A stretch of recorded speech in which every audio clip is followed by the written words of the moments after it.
Hi, I'm Mark, and I'm going to take a break from the usual Scooby-Doo Night of 100 Frights lore videos that this channel is known for, and instead today I'm going to talk about books, and how they're the most immersive media. I've spoken in a previous video about not wanting to present my opinions as fact, and that still holds true for this one too. But look, the title I'm using here is a lot more eye-catching than, in my personal opinion, I think that to me, books are in fact the most immersive medium, even though that is more what this video is going to be like. I'd also like to clarify that I'm not making this video to pit different art forms against each other and argue that one is better than any other, because that's not true. I might read more now than I watch films or play video games, but at one point in my life that swung the total opposite way. I'm a fan of different kinds of media and I get different things out of each, as I think a lot of people do. So I'm just going to talk today about what makes how I engage with books different to how I engage with other art forms. So as I was writing this, it became more about the difference specifically between video games and books, the former of which I've heard described as the most immersive form of media. So let's start there. Let's talk about immersion in different media. Also, I apologize if the lighting changes or gets really bright at any point. I'm kind of just working with the sun here. I will at some stage have lights, but today is not that day. Just to let you know, also I'm going to be using the word media as well as the word mediums a lot in this video. I know that they're both plurals of the same word and I'll probably use them interchangeably, but there are some points where they're used differently in different contexts, and hopefully that makes sense. Anyway, part 1. I'm not exactly sure why, but when I think about a spectrum of immersion in media, books and video games are on opposite ends, with TV, film and music somewhere in the middle. And yes, I'm putting video games at the more immersive end and books at the less immersive end, even though this video is literally about why I experience the opposite. So even though that is what comes to mind when I think of immersion, I don't think that's actually the right word. Maybe what I'm thinking about is interactivity, but that's more of a binary than a spectrum. Discounting choose your own adventure, books or films, it seems to me that there's not much interactivity in media outside of video games, at least not to the same level. So even though this visual idea of a spectrum comes to mind when I try to reason it out, it's not really accurate or helpful, but I still think there is something there. Likely the more accurate and helpful way that I can explain what I mean can be found on this handy table. I guess the reason that I separate books and video games so much is that they're the most different between these common forms of media, at least according to this oversimplified table that I just made up. Books and music have one aspect each, which is closer to TV and film at 2, which are both closer to video games with 3. And maybe I'm kind of onto something here, because books are much easier to adapt into film or TV as opposed to video games. And maybe that's actually where this idea comes from in my head, I don't know. Now, just in case anyone is under any illusion, since being in front of a camera can make it seem like I might have some authority to speak on a topic, this is literally just me taking my very vague ideas about different forms of media and trying to group them. It's not like a scientific classification or anything, it just kind of helps me get things a bit straight in my head. And now that we've talked about it, I can explain a bit more. When I said earlier about interactivity being a binary thing, video games are the only medium of all of these where it's present. Again, bar a few uncommon titles which are outliers in their mediums, not indicative of them. And I think it's very safe to say that this presence of interactivity is what sets games apart, but for me, interactivity doesn't equate to immersion.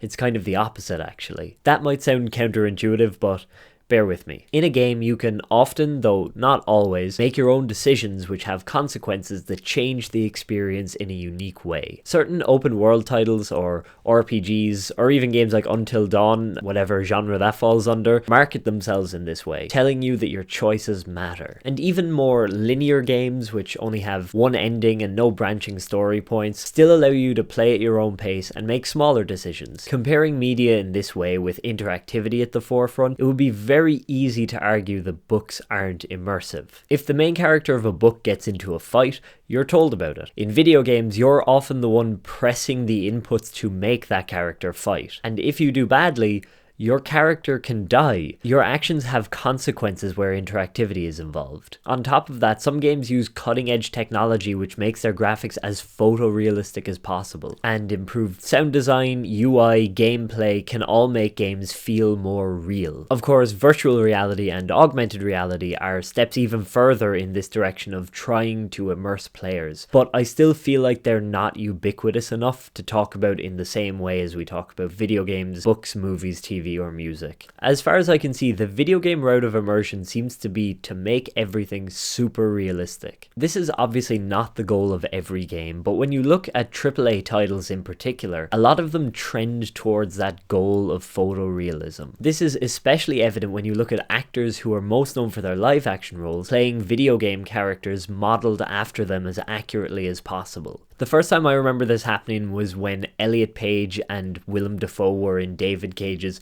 Beyond Two Souls, but it's happened plenty of times since then. That particular trend doesn't seem to really affect immersion too much, but I feel it does highlight the idea of realistic equaling good, at least from a graphical standpoint. Books are literally the opposite of this, being a very low-tech medium. So even with all these measures in place, all this technology and effort that goes into making games as interactive and engaging as possible, why am I regularly more immersed by any given book than any given game? Part 2. It's imagination. Imagination is the answer.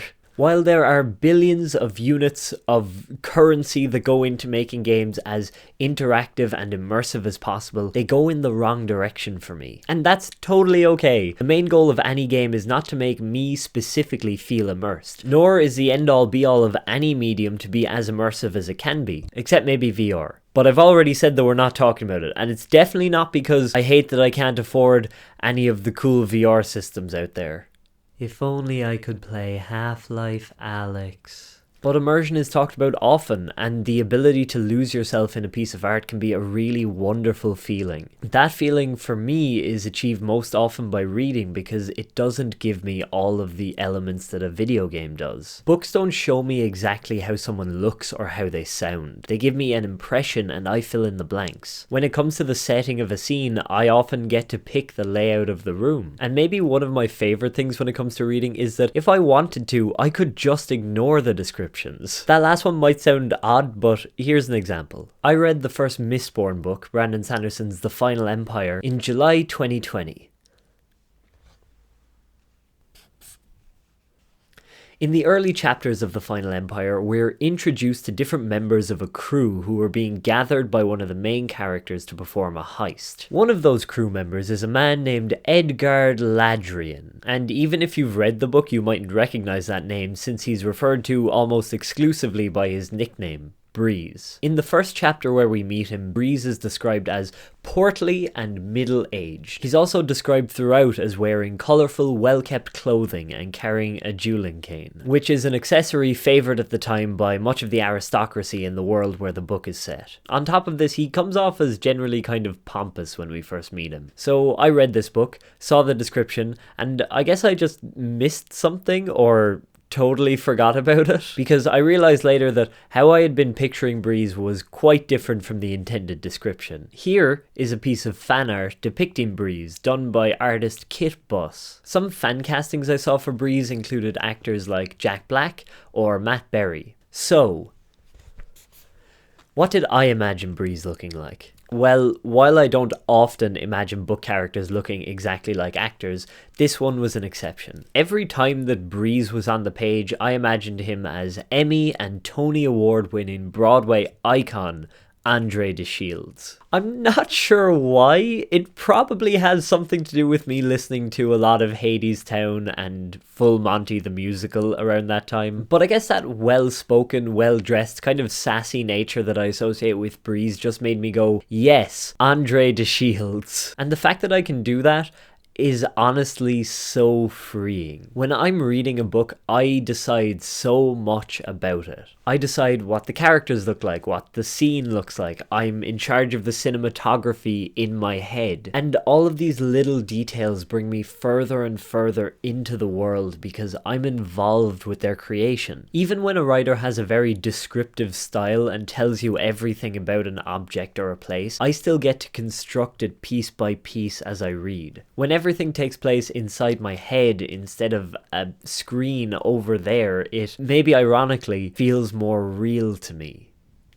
Part 3. I've written the first sentence of this part to include there and are next to each other, and that doesn't really work in my accent. It sounds like one word. Hopefully it's not confusing. I think there are a few reasons that come together to make books so immersive for me. First of all is likely the fact that, as I've mentioned in a previous video and talked a little bit about earlier in this one, I'm a very visual thinker. So when I read books, I imagine them playing out as if I'm there watching what's happening. I know that not everyone relates to this, or they have a similar but not as visual experience with books, but this is how I read, and I think it contributes to my connecting with books over other, more visual media.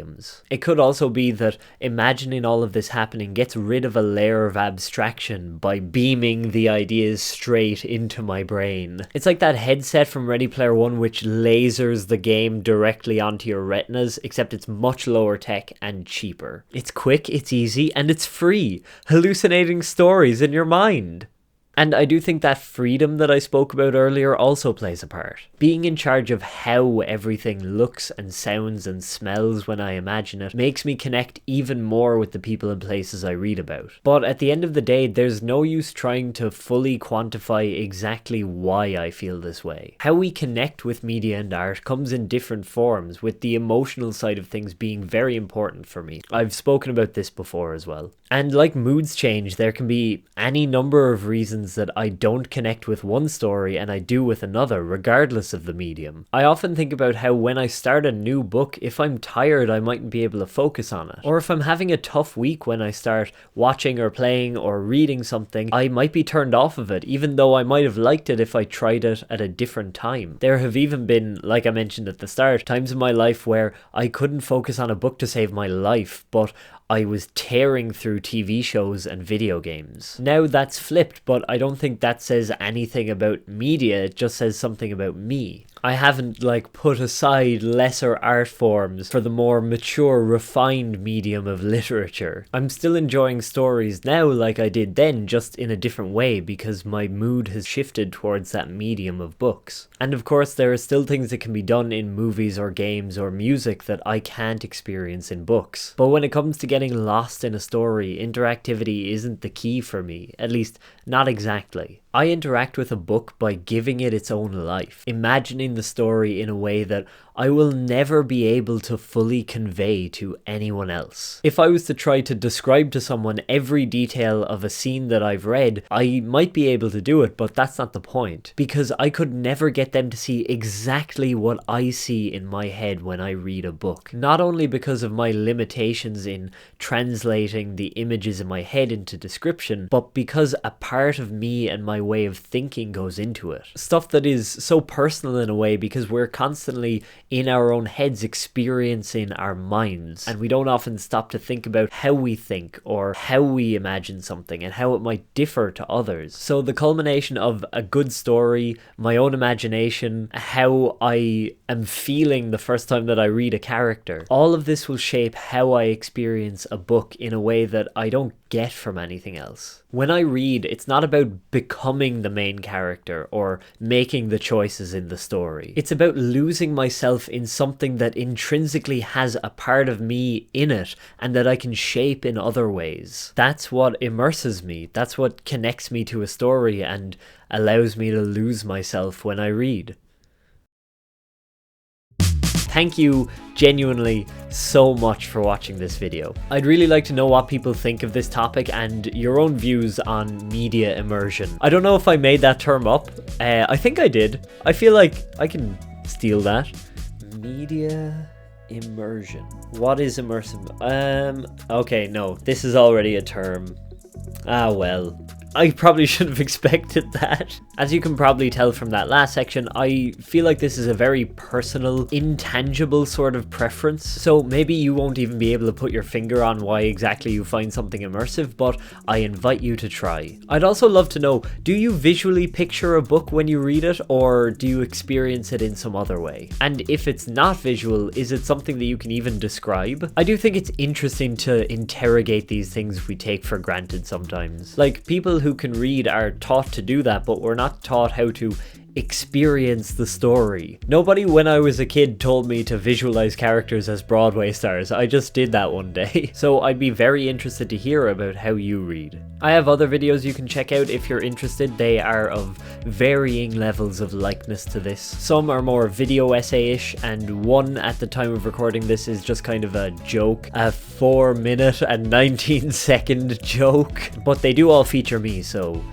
beware. I don't have a Patreon for you to check out, nor is there a Mark Breen Discord for you to join, though if there was, it would be called the Bone Zone. Maybe, probably not actually. You also cannot find me on social media, or in real life if you try, because I'm an elite hacker man and I'm posting this video from behind 7 proxies. Now if you'll excuse me, I've gotta go do some imagining. That's my cool new way of saying that I'm gonna listen to an audiobook and zone out for a while. Bye!